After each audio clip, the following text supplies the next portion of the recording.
doa kita setiap pagi sebagaimana yang diajarkan Rasulullah SAW, dan Rasulullah tak pernah lupa berdoa ini. Meminta ada 3 hal. Pertama adalah ilmu, kedua rezeki, ketiga amal soleh.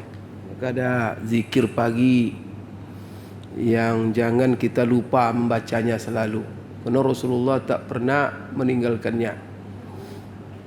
Doanya adalah Allahumma inna nas'aluka ilman nafi'a wa rizqan thayyiba wa amalan mutaqabbala.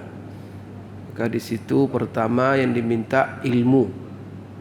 Ya Allah, sesungguhnya kami memohon kepadamu ilmu, tapi tidak sembarang ilmu. Banyak orang yang berilmu tapi Bapak Ibu ilmunya tidak bermanfaat. Maka yang kita minta ilman nafi'ah. Allahu Akbar. Bermanfaat untuk diri kita, bermanfaat untuk keluarga, bermanfaat untuk dunia kita, bermanfaat untuk akhirat kita, dan bermanfaat untuk kedua-duanya. Jadi nafi'ah.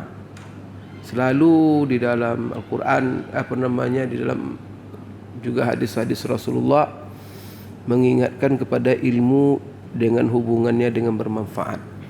Seperti Allahumma allimna ma yanfa'una wanfa'na bima 'allamtana.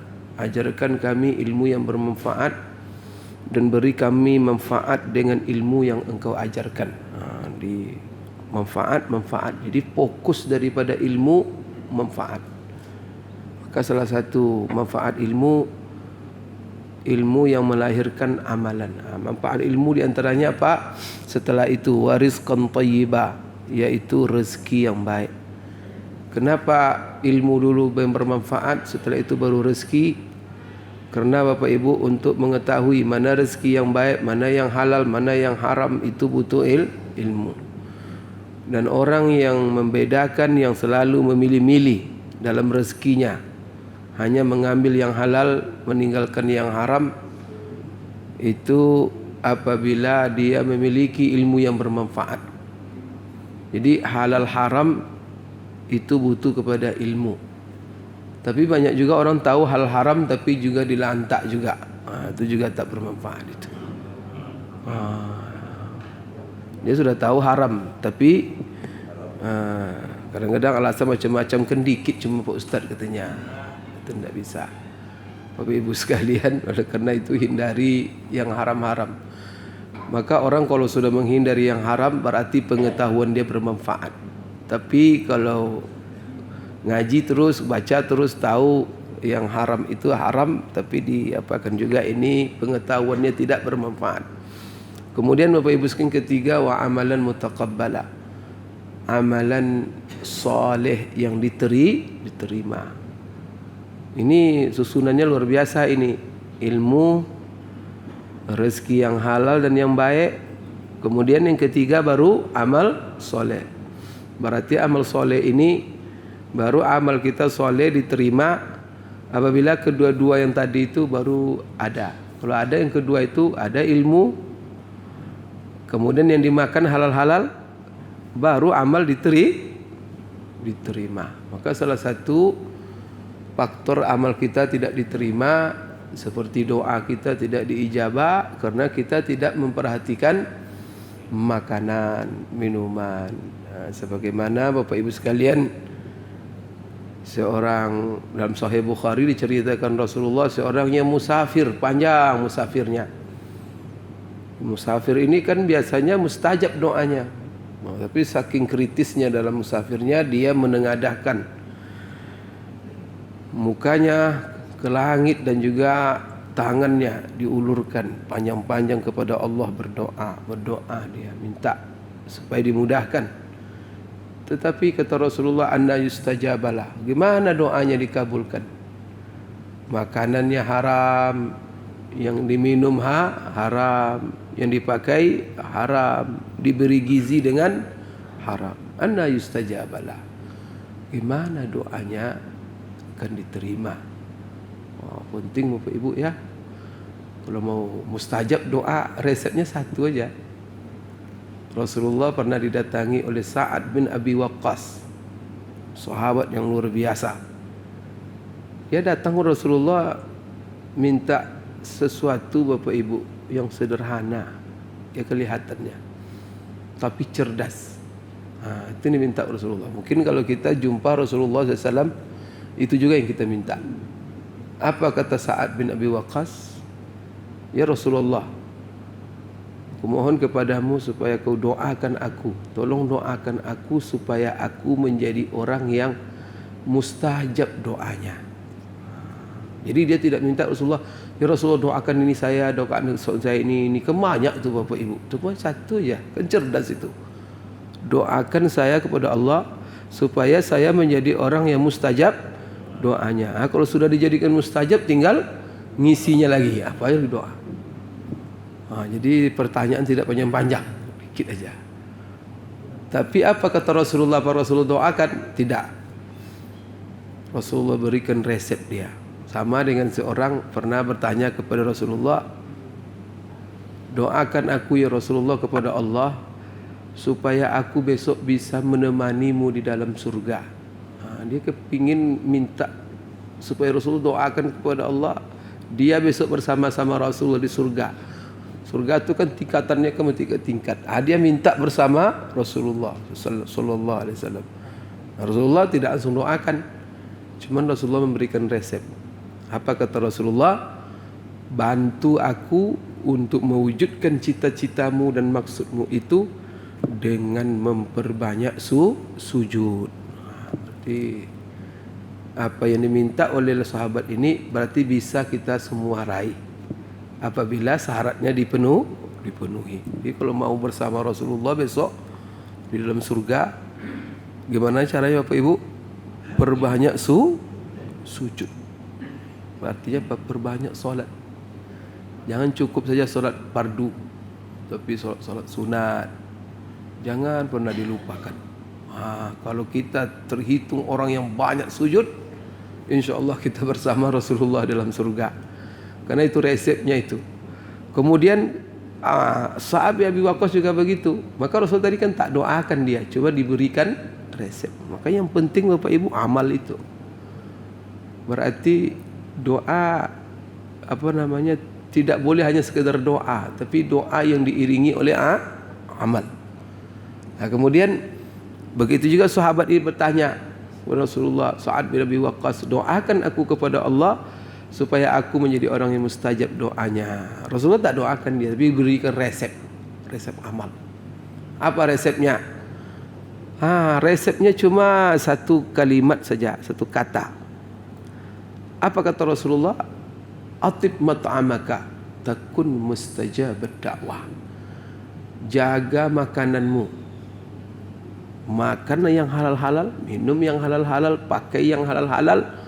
Pokoknya baik dan halal. Maka apa kata Rasulullah? Kalau kamu mampu menjaga semua itu halal, takun mustajab dakwah. Kamu pasti orang yang mustajab doanya. Bapak Ibu, Masya Allah, dijaga betul makanan, jaga betul minuman, jaga betul rezeki yang diambil, pastikan halal. Kalau Bapak menjaga itu, lihatlah kehidupan kita. Maka Bapak Ibu, dalam kenyataan hidup juga begitu. Orang menjaga yang halal, hidupnya berkah. Telah di dalam sejarah banyak ulama-ulama besar. Kenapa menjadi ulama besar? Kalau kita lihat sejarah hidupnya, orang tuanya sangat menjaga makanan. Bapak Ibu, anak-anak juga begitu. Efeknya Bapak Ibu, walaupun sedikit tapi halal, tapi efek keberkahannya luar biasa. Banyak orang Bapak Ibu ketika mencari rezeki tak tahu halal dan haram, tetapi menderita hidupnya dengan rezekinya itu. Hidup tak pernah tenang. Anak narkoba, inilah, stres. La ilaha illallah. Karena itu ya, jaga makanan. Ini kunci Bapak Ibu. Bahkan ibadah sendiri itu kuncinya adalah Bapak Ibu sekalian makanan yang halal. Maka dalam Al-Quran Allah katakan, ya ayyuhalladzina amanu kulu min thayyibati ma razaqnakum washkuru lillahi in kuntum iyyahu ta'budun. Jadi kalau kita benar-benar ibadah, maka ibadahnya harus diisi dengan 3. Pertama dengan iman, yang kedua dengan makan yang halal-halal dan baik-baik, yang ketiga dengan bersyukur. In kuntum iyyahu ta'budun, jika kamu benar-benar hanya beribadah kepada Allah. Jadi Bapak Ibu, jangan dianggap remeh masalah makanan. Ini kunci. Dimulai oleh Allah, kulu min thayyibati ma razaqnakum. Jadi ilmu yang bermanfaat, makanan konsumsi yang halal, yang ketiga baru amalan mutaqabbala, amal yang diterima. Diurut itu semua ya. Kita penuhi syarat-syarat itu, Allahu Akbar, insyaAllah hidup kita berkah. Baik Bapak Ibu sekalian, saya lanjutkan kajian kita pada minggu yang lalu. Apa kajian kita minggu yang lalu? Saya mau Bapak Ibu jangan kita mengaji tapi tak ingat ya. Karena kuncinya diingat-ingat. Tidak ingat ya. Tentang apa kajian kita? Tentang syukur ya. Kenapa syukur ini Bapak Ibu kita kaji pertama ini? Karena masalahnya kita hidup ini diuji oleh Allah. Yang Allah lihat bersyukur kita atau tidak. Allah berikan segala-galanya di dunia ini kepada kita gratis. Semua nikmat ini kan saya sudah katakan bahwa semuanya, dan kita orang beriman pasti menyadari, manusia akal sehat pasti menyadari bahwa kita di dunia ini apa yang kita pakai, tidak ada yang kita menciptakan, tidak ada yang kita buat. Kita ini dalam hidup ini nol, tidak ada apa-apa. Sekarang yang kita pakai dalam tubuh kita Allah yang buat untuk kita. Kemudian yang kita cari-cari dengan kaki kita apa? Kita cari rezeki kita apa? Bekerja cari rezeki. Semua alat yang kita pakai untuk bekerja itu juga Allah yang buat.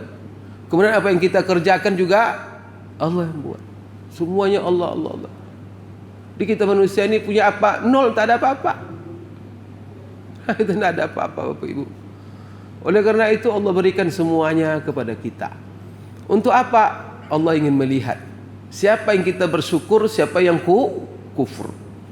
Oleh karena itu Bapak Ibu, saya kaji masalah syukur. Maka kita harus menjadi, maka itu diingatkan selalu setiap awal ceramah, siapapun mari kita bersyukur. Apa rahasianya itu? Karena itulah menjadi tujuan hidup.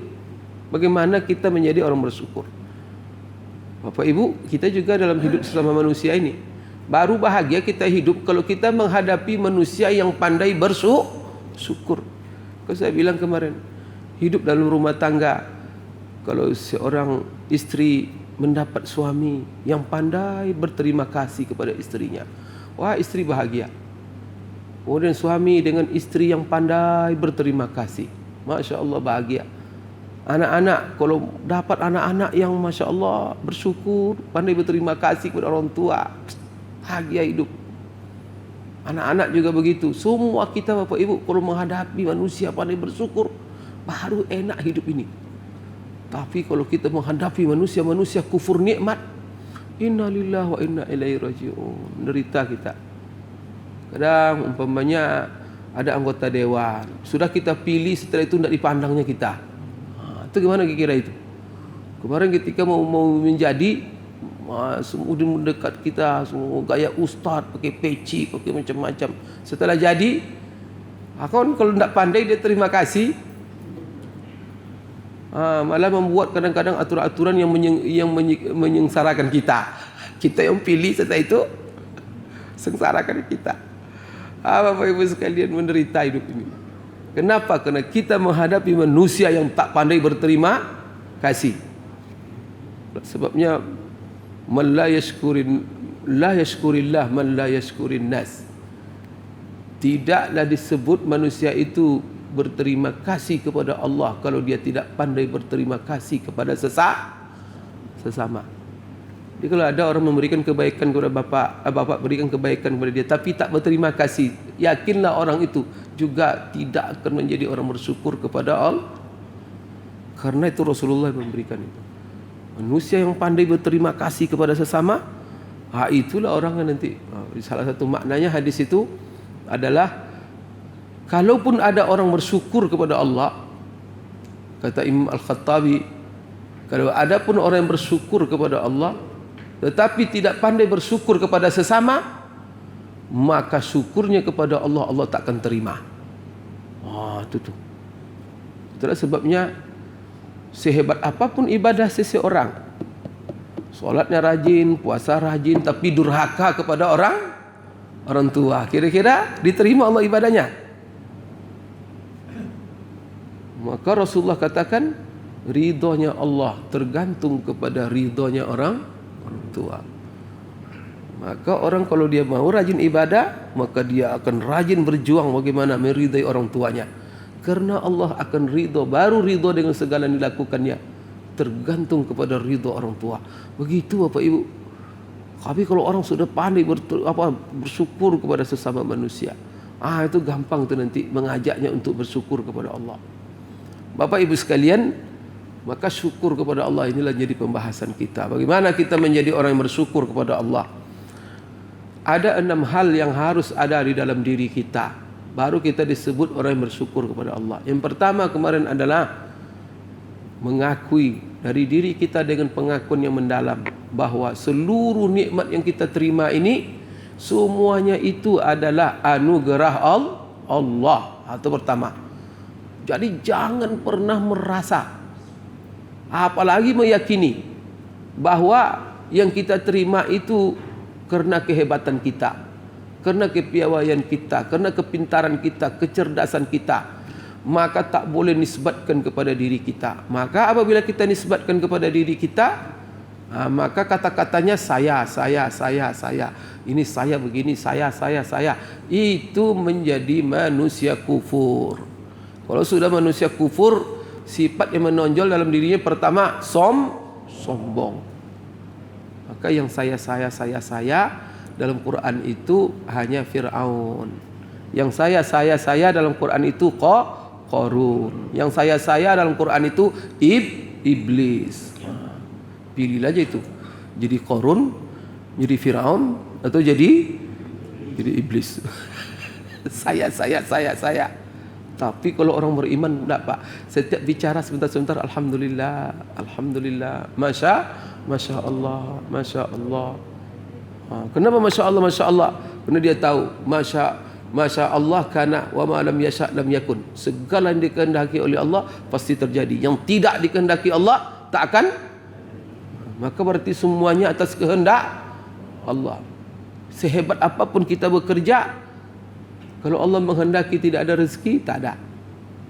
Berapa banyak orang modal sudah dikucurkan, tenaga sudah dibayar, apa semuanya, ujung-ujungnya bangkrut. Tapi ada orang memulai dengan modal yang sedikit tapi jadi orang kaya.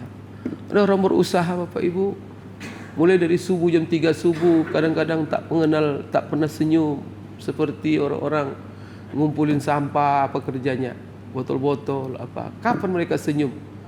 Dari pagi sampai pagi, kadang malam tak ada senyum. Kerja keras tapi rezekinya seperti itu. Ada orang kerja santai 3 jam sehari tapi rezeki melimpah. Siapa yang mengatur semuanya? Maka dalam Quran Allah katakan, nahnu qasamna bainahum ma'isyatahum fil hayatid dunya wa rafa'na ba'dahum fawqa ba'din darajat liyattakhidha ba'duhum ba'dan sukhriya wa rahmatu rabbika khairum mimma yajma'un. Ayat ini dahsyat Bapak Ibu. Kamilah kata Allah yang telah membagi-bagi rezeki di dalam hidup mereka di dunia. Nahnu qasamna bainahum. Kami yang membagi-bagi. Dan kami lebihkan sebagian mereka dari sebagian. Kami lebihkan dari rezeki, kami lebihkan dari sisi pemahaman, kecerdasan, ilmu pengetahuan, semuanya. Siapa yang melebihkan? Ada orang sekali belajar nangkap langsung. Ada orang di SD kelas 1 10 tahun kelas 1 aja. Siapa semua itu? Ada orang Bapak Ibu sekalian pantang mengkilat ikan di sungai, dia sudah tahu jantan betina. Ada orang disodorkan semuanya juga tidak tahu tak? Tidak tahu. Pemahaman manusia bertingkat, tingkat-tingkat. La ilaha illallah. Siapa itu yang mengatur? Kita yang nyetel Pak. Nah, ada kita nyetel Pak. Ya bisa jadi dokter, tolong beri gizi anak ibu yang baik ketika seorang ibu mengandung anaknya hamil. Tolong gizi supaya cerdas. Apa ibu banyak sekali orang. Semua gizi mungkin sudah diapakannya, tapi juga anaknya keluar. Ada yang autis, ada yang begini, ada begini. Tapi ada orang kampung ubi je makanannya. Tapi keluar anak yang, karena yang qasamna bainahum itu bukan ibu, bukan bapak. Yang mengatur semuanya Allah. Kenapa Allah lebihkan sebagian dari sebagian kita? Liyattakhidha ba'duhum ba'dan sikhriya, supaya sebagian mereka dengan sebagian saling melayani, saling memberi khidmat. Dibari orang, ada yang pintar, ada yang bodoh. Kepintaran orang tu baru tahu kalau ada yang bodoh. Kalau pintar semua, la ilaha illallah. Maka kalau pintar semua, Bapak Ibu, kapan orang pintar itu bersyukur kalau dia tidak melihat orang sampingnya orang yang bodoh? Maka Bapak Ibu sekalian, ada yang pemahaman yang begini ada. Kemudian pemahaman itu nanti mengarahkan, ada yang bekerja sebagai pejabat, ada yang bekerja sebagai ini, ada yang bekerja sesuai dengan tingkat.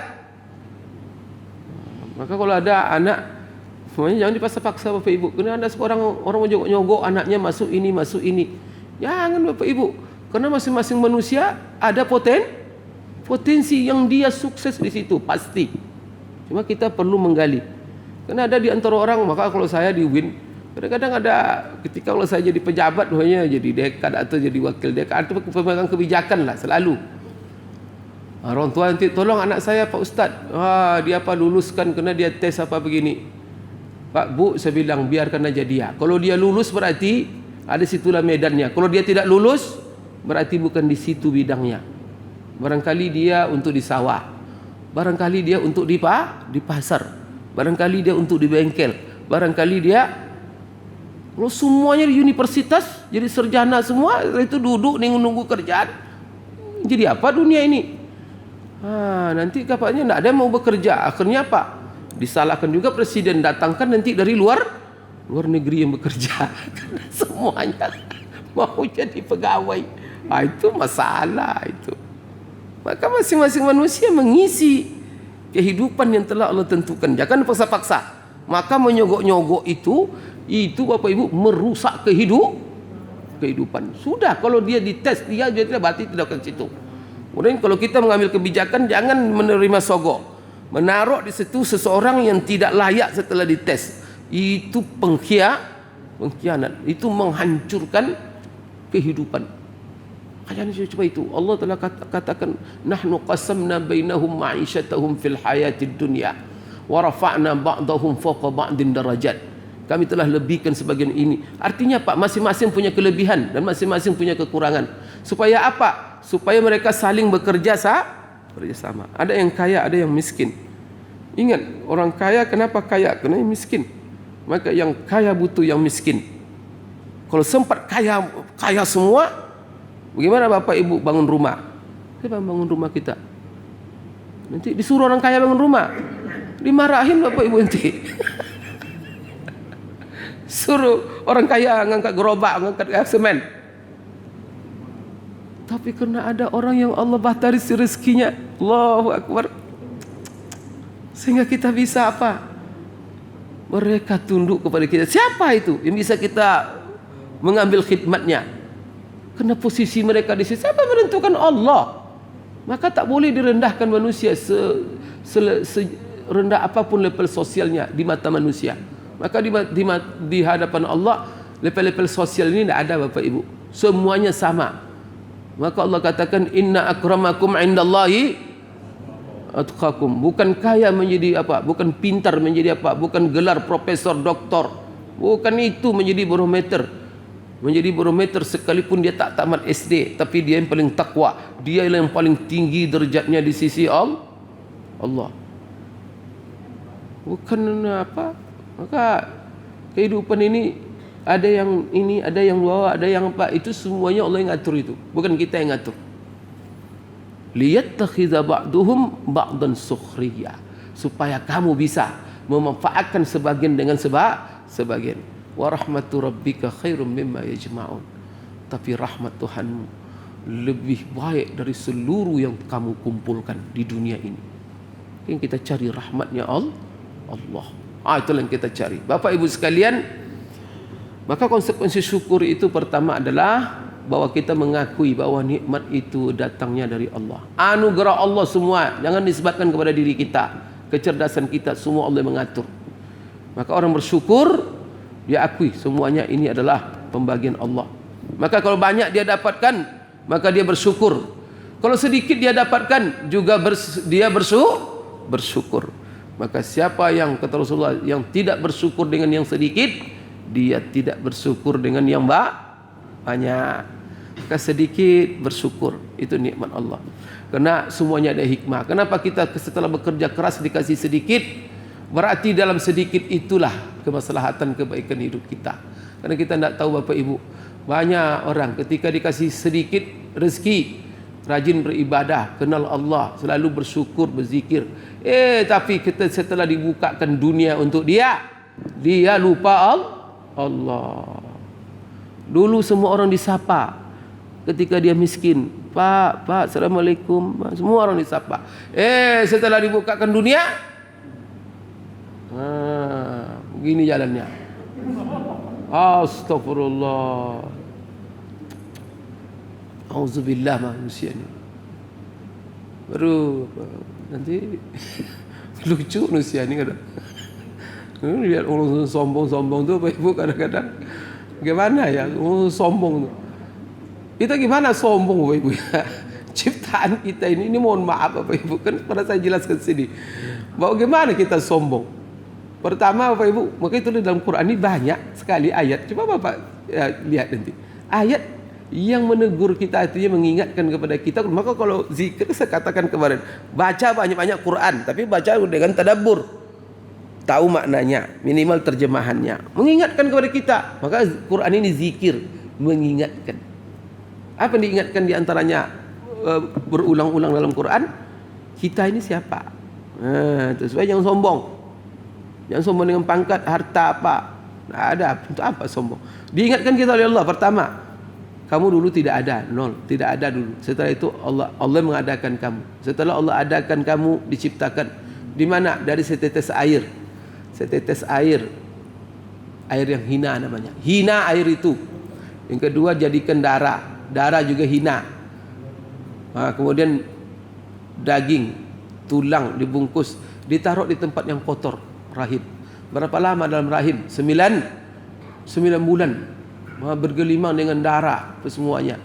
Setelah itu apa? Keluar dari tempat yang kotor. Tempat yang kotoran kan keluar dari kita. Sudah dalam kotor, keluar dari tempat kotor.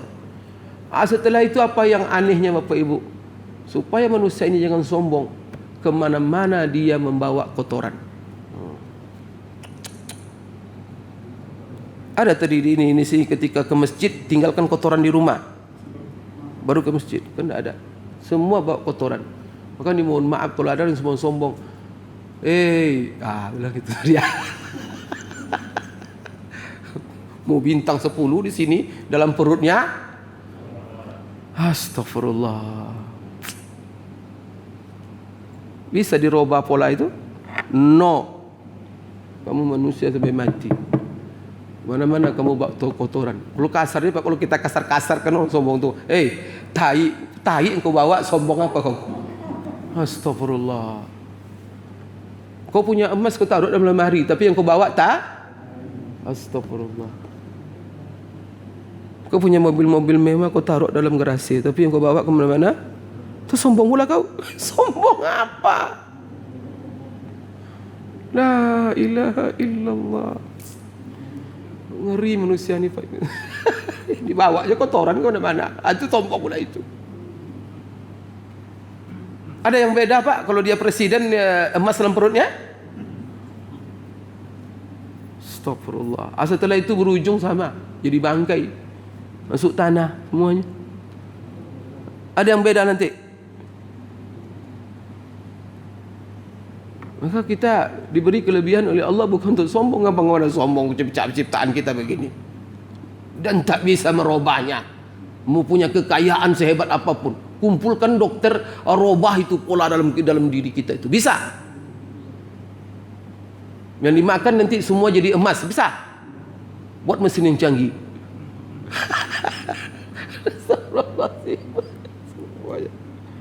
La ilaha illallah. Maka kita ni banyak istighfar, astagfirullah. Siapa kita ini? Maka hidup harus menjadi tawaduk, merendahkan diri kepada Allah. Rendah. Jangan ada diri sombong. Maka bagaimana caranya? Selalu baca alhamdulillah. Jangan pernah nisbatkan segala sesuatu dunia ini kepada diri kita, tapi kembalikan semuanya kepada Allah. Bahkan dalam musibah pun, Bapak Ibu sekalian, semua kita kembalikan kepada Allah. Kalau nikmat ini anugerah, kalau seandainya musibah itu ujian. Wah, semuanya kepada Allah. Nak hidup ini. Kalau ketika kita mendapat nikmat tidak angkuh, tidak sombong, tidak ujub. Kemudian ketika kita mendapat musibah, kita tidak gelisah. Kenapa? Semuanya kita kembalikan kepada Allah. Jadi yang pertama adalah i'tiraf, irfan namanya, mengakui. Yang kedua Bapak Ibu sekalian, rukun syukur itu adalah selalu ingat nikmat itu, jangan pernah lupa. Karena orang biasanya tak bersyukur karena lupa. Yang ketiga Bapak Ibu, ini pembahasan kita pada pagi ini. Yang ketiga adalah rukun syukur itu al-mahabbah, melahirkan cinta. Cinta kepada siapa? Kepada yang memberi. Kita akui dia memberi semuanya dia memberi, nol kita. Maka itu wajib kita akui itu. Kita ni nol. Kita ni tidak ada apa-apa Bapak Ibu. Siapa kita ini di hadapan Allah? Nol. Mau apapun pangkat kita, sekaya apapun kita di dunia ini di mata manusia, siapa kita? Tak ada siapa-siapa. Semuanya wajib diakui bahwa itu pemberian Allah.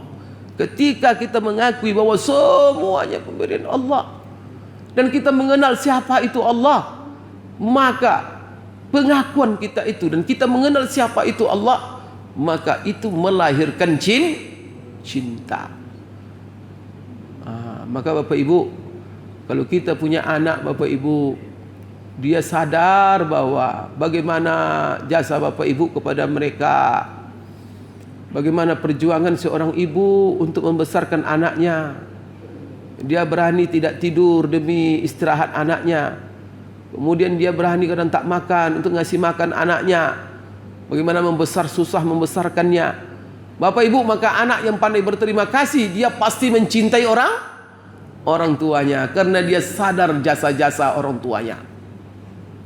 Maka kalau sempat Bapak Ibu, anak kita sudah besar, dia sudah bisa mandiri, lalu dibencinya Bapak Ibu, itu anak berterima kasih tau. Begitu orang tuanya susah membesarkannya, tiba-tiba Pak benci sama maknya, dibencinya ayahnya. Kira-kira Bapak kalau mendapat anak yang membenci Bapak Ibu, menderita Bapak Ibu enggak? La ilaha illallah. Tapi tega-teganya manusia, diberi oleh Allah semuanya, tapi dia tidak cinta kepada Allah. La ilaha illallah. Maka Bapak Ibu, syukur melahirkan cinta. Orang-orang yang berjasa itu kita cintai. Maka Bapak Ibu, siapa yang kita cintai? Orang-orang berjasa. Maka kita mencintai orang. Cinta kepada seseorang ya biasanya kena dua faktor. Pertama, karena sifat-sifat mulia yang terdapat dalam diri orang itu. Karena sifatnya hebat, sempurna sifatnya. Dia jujur, dia amanah, dia penyayang, dia empati, suka membantu, ya kan? Orangnya lembut, orangnya Masya Allah, menghargai orang, suka salam, suka. Kalau orang seperti ini Pak punya sifat seperti ini, kita mencintainya.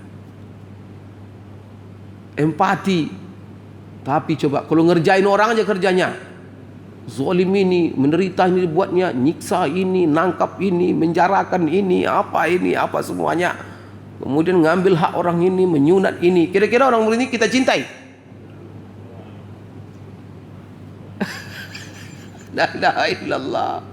Bagaimana tidak akan cintai? Maka cinta itu lahir karena kita tahu sifat-sifatnya mulia. Yang kedua Bapak Ibu, walaupun dia kadang-kadang tidak memberi kepada kita, tetapi melihat dia itu punya sifat yang mulia, kita mencintainya. Sekalipun dia secara tidak langsung tak ngasih apa-apa. Bapak Ibu, yang kedua kenapa kita mencintai seseorang? Karena jasa-jasa pemberiannya terlalu banyak kepada kita. Maka kita cinta kepadanya. Di samping dia sifatnya penyayang, suka memperhatikan dan selalu menginginkan kebaikan untuk kita. Setelah itu dia berbuat Bapak Ibu sekalian berkorban apa saja untuk kita. Dikasihnya kita ini, dikasihnya kita ini. Tidak cinta kita kepadanya, pasti melahirkan cinta. Oleh karena itu Bapak Ibu sekalian, cinta kenapa? Sifat-sifatnya kemudian pemberiannya kepada kita. Allah Subhanahu wa taala Bapak Ibu. Pertama sifatnya, kita baca terus. Apa sifat yang selalu kita baca kalau menyebut nama Allah? Bismillahirrahmanirrahim. Allahu Akbar. Maha pengasih, Maha penyayang. Ghafur, Maha pengampun. Rahim, Maha penyayang. Bapak Ibu, kita baca sifat-sifat itu, gimana kita tidak cinta kepadanya? Banyak maksiat kita tapi diampunkannya. Banyak Bapak Ibu sekalian kita kelemahan kita tapi dia pengampun. Allah Maha lembut, Allah Maha penyayang. Maka ini semua Bapak Ibu sekalian. Kemudian Bapak Ibu sekalian, dia memberi kepada kita. Bukan hanya sifatnya sekali penyayang apa, tapi semuanya kita dikasih. Kita lihat dalam tubuh kita ini dia semuanya. Bagaimana kita tidak mencintainya? Itulah sebabnya orang yang bersyukur itu Bapak Ibu, cinta pertamanya adalah cinta kepada Allah. Itulah cinta. Jadi siapa yang paling banyak memberi dalam hidupnya, itulah yang paling tinggi dia cintai. Siapa yang paling berjasa paling tinggi dalam hidupnya, itulah yang paling dia cintai. Siapa yang paling banyak pemberiannya kepada kita dalam kehidupan ini? Allah. Bisa kita mengatakan presiden yang banyak ngasih sama kita? Apa dikasih oleh presiden sama Bapak? Sepeda.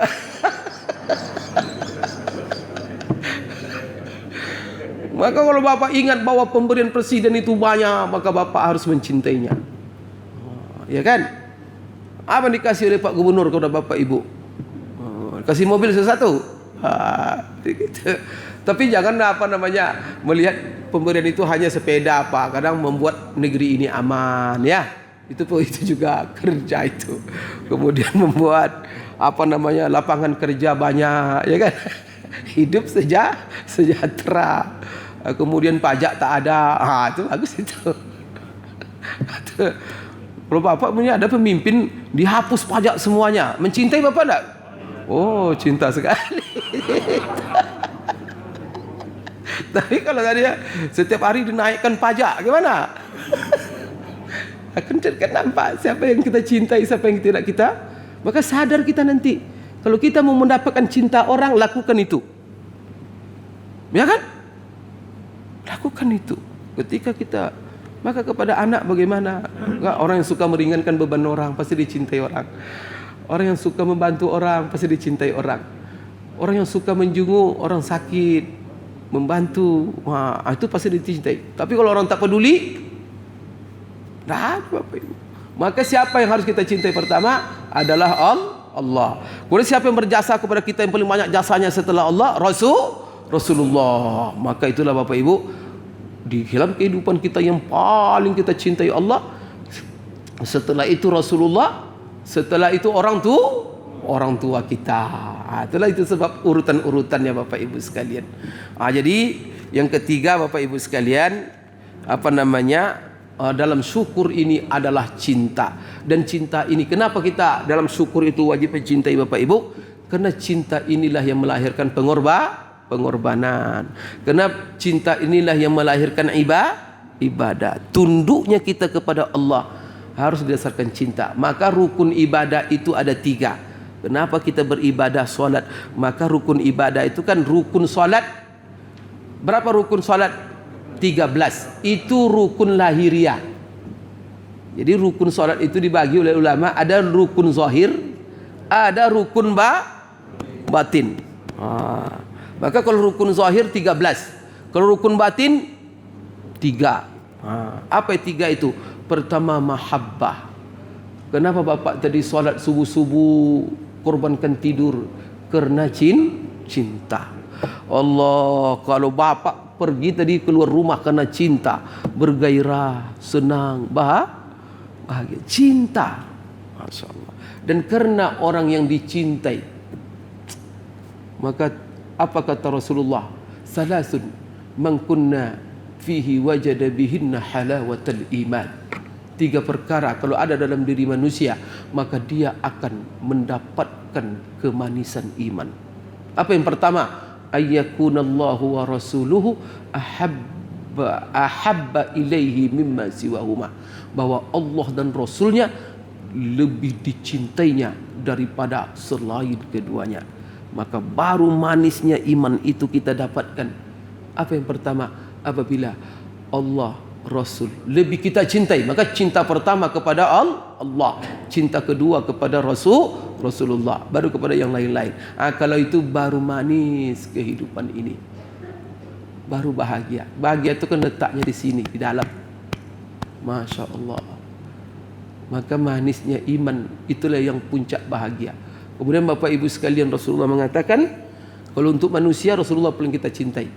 Tentulah yang kita cintai itu Khalik pertama, pencipta. Setelah itu kalau makhluk Rasulullah. Maka kata Rasulullah, la yu'minu ahadukum hatta akuna ahabba ilaihi min walidihi wa waladihi wa malihi wan nasi ajma'in.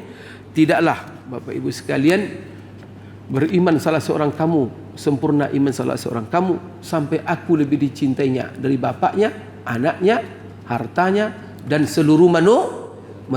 Baru sempurna iman kita. Di dalam Al-Quran Allah mengatakan walladzina amanu asyaddu hubban lillah.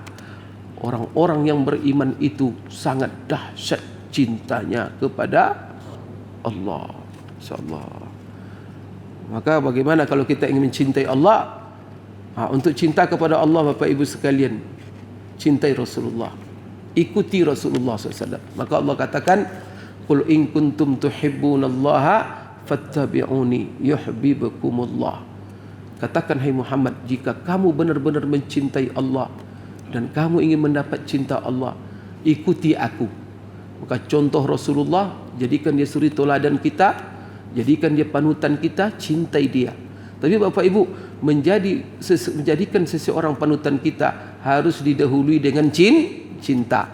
Untuk patuh betul-betul secara sempurna kepada seseorang harus dimulai dengan cinta. Maka 3 rukun ibadah secara batin. Yang pertama cinta. Aku solat kerana cintaku yang dahsyat kepada Allah. Aku solat. Rukun kedua adalah khauf, raja. Rukun kedua adalah raja. Raja ini Bapak Ibu adalah harapan, optimisme.